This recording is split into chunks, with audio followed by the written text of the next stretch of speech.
Bonjour à tous.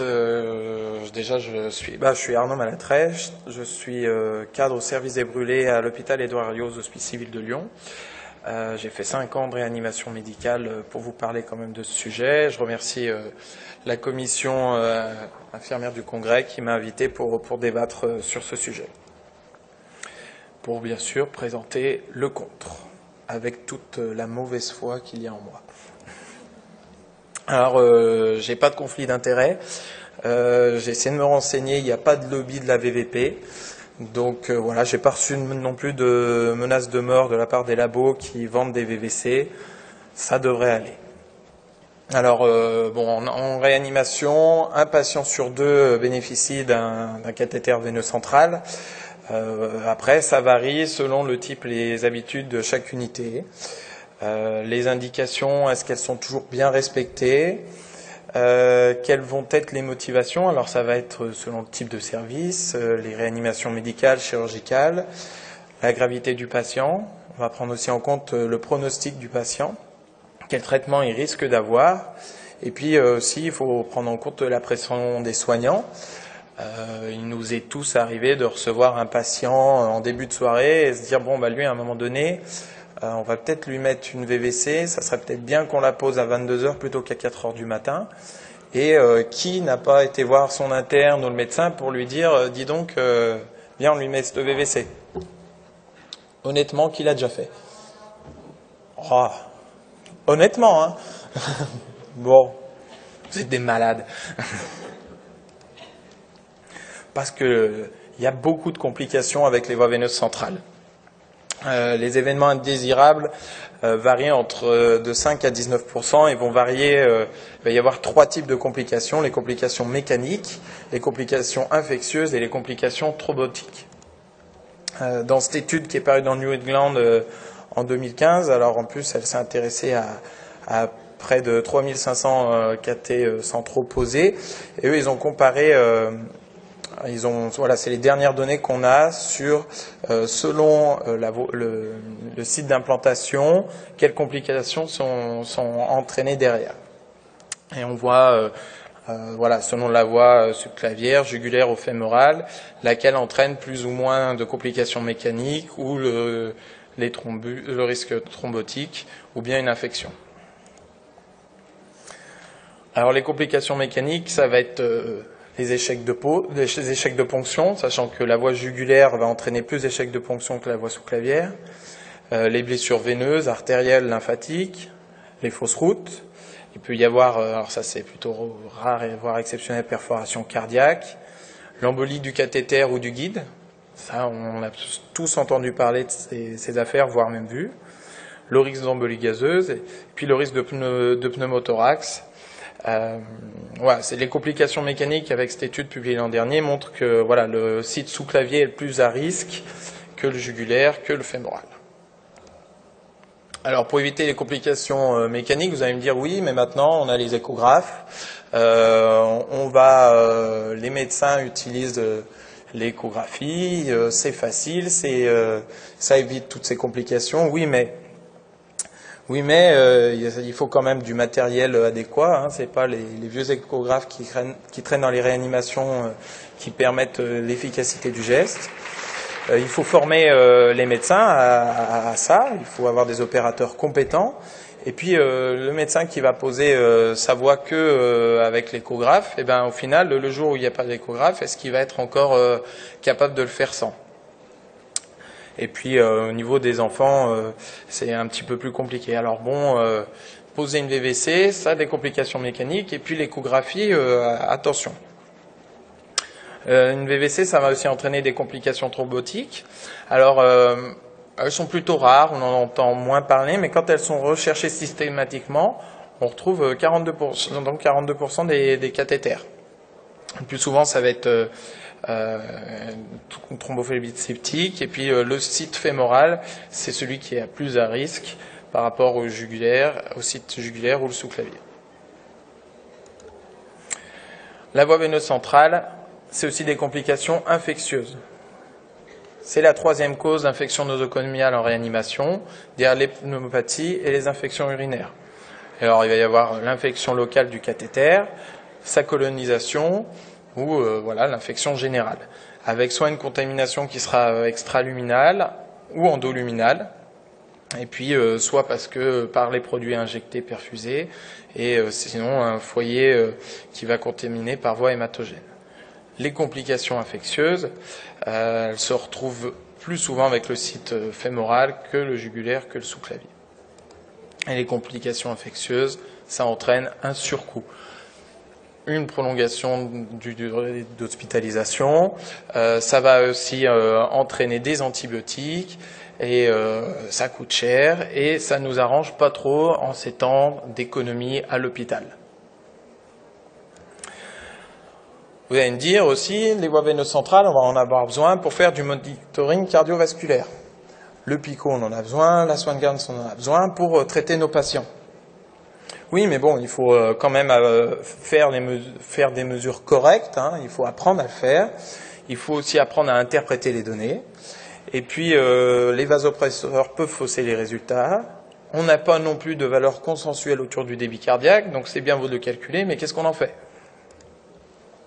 Dans ce travail fait par Xavier Monet et Jean-Louis Teboul, ils ont mis dans leurs conclusions, alors c'est une interprétation si on veut, mais ils ont mis beaucoup de conditionnels dans leur papier qui a repris un petit peu les pour et contre à faire un monitoring cardiovasculaire, et en reprenant un petit peu les phrases classiques du contre et en démontant un petit peu tous les arguments contre. Mais leur conclusion nous dit que bon, bah voilà, mettre des cathéters, oui, il faut le faire chez certains patients, dans certaines circonstances. Je reviens aussi sur le coût. Une voie veineuse centrale, au final, ça coûte plus cher qu'un cathéter périphérique. J'ai appelé la pharmacie de l'hôpital où je travaille. Une voie veineuse centrale, ça coûte 10 € hors taxe. Une VVP, 35 centimes. Et après, je vous parle pas du coup à rajouter les prolongateurs, rajouter pourquoi pas des pieuvres derrière, le champ pour faire les pansements, le champ pour mettre en place tout le bazar. Ça coûte un peu plus cher que 10 € de poser une VVC. Les picots, les Swan-Ganz aussi, ça coûte plus cher. Quand on va poser une voie veineuse centrale, le temps de mobilisation du personnel, ça entraîne du personnel médical et paramédical pendant la pause. Un temps plus ou moins long selon l'expérience de l'opérateur. Pendant ce temps, votre patient sur lequel on est en train de poser la voie, vous ne faites pas grand-chose. Et puis votre autre patient auquel vous devez vous occuper à côté, vous ne le voyez pas. On va rajouter aussi un contrôle radio pour les voies hautes. Ça coûte cher. Et puis, quand on a une voie veineuse centrale, on surconsomme du traitement IV. Qui va aller faire un antibiotique péros alors qu'on peut le faire en IV, surtout la nuit pour pas réveiller le patient ou juste parce que ça nous embête d'aller écraser un comprimé et le passer dans une sonde nasogastrique, alors que c'est si simple, on a cette voie veineuse centrale qui est là à notre disposition. Juste avant, ça vous a été dit, 100% des infirmiers préfèrent travailler sur une voie veineuse centrale. Vous nous coûtez cher. Et puis, faut penser qu'il y a des alternatives aux traitements vénotoxiques et qui sont de plus en plus développées. Donc, on peut travailler sur une VVP et pas forcément une VVC. La voie veineuse périphérique, elle est quand même formidable. Elle permet d'administrer les médicaments IV, tout comme la VVC. Elle permet le remplissage vasculaire et à plus gros débit en plus. Le temps de pause, il est quand même moins rapide. Moi, je suis quand même pragmatique. Quand il faut poser une VVP ou une VVC, je sais que j'en aurai pour moins longtemps à poser une VVP. Et puis, ça mobilise du personnel paramédical.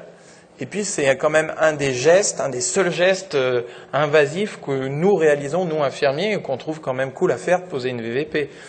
La VVC, on va pas faire grand-chose. La voie veineuse périphérique, il n'y a pas de contrôle radio. Et puis, moi, j'ai d'autres études que le collègue d'avant. Il y a moins de complications avec la voie veineuse périphérique, moins de bactériémie, moins de phlébite. Alors, vous allez me dire, oui, il y a les patients imperfusables, ceux qu'on n'arrive jamais à piquer, ceux pour qui il nous faut absolument une VVC. Ça, c'est une étude canadienne. Les anesthésistes, ils ont calculé, quand ils recevaient une demande de voie veineuse centrale parce que le patient était impossible à perfuser. Donc à chaque fois qu'ils ont eu une demande, ils en ont eu 101, ils sont allés voir, et l'anesthésiste, il s'est pointé, il a essayé de poser un cathéter, et 94 fois sur les 101, il y est arrivé. Et avec une tentative, le nombre de tentatives était à peu près égal à 1. Donc au final, les patients imperfusables, si on fait appel aux bonnes personnes, on peut avoir une voie veineuse périphérique. Et puis alors bon, on a parlé de l'échographie, c'est génial, machin truc pour la VVC, mais aussi c'est génial pour poser une VVP. Hein, ça a un apport, on peut l'utiliser notre échographe pour la VVP, puisqu'on en a à disposition, puisque ça sert pour les VVC, autant s'en servir pour les VVP, et on diminue comme ça les VVC abusifs chez les patients, ou les VVC qui sont maintenus bien plus que nécessaire. Alors oui, les catécholamines. Les catécholamines, c'est mieux de les mettre sur VVC.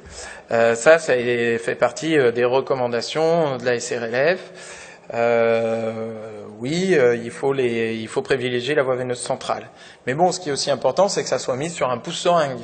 Les catécholamines, sur une VVP, on peut le faire. Et puis, il y a des alternatives. La dopamine, il n'y a pas de souci pour l'utiliser sur une VVP. Et puis la dobutamine à faible dose, on peut l'utiliser sur une VVP. Donc avant de se jeter sur la VVC pour mettre de la noradré, on peut peut-être trouver une alternative. Et puis dans une situation d'urgence, de toute façon, on va utiliser la VVP.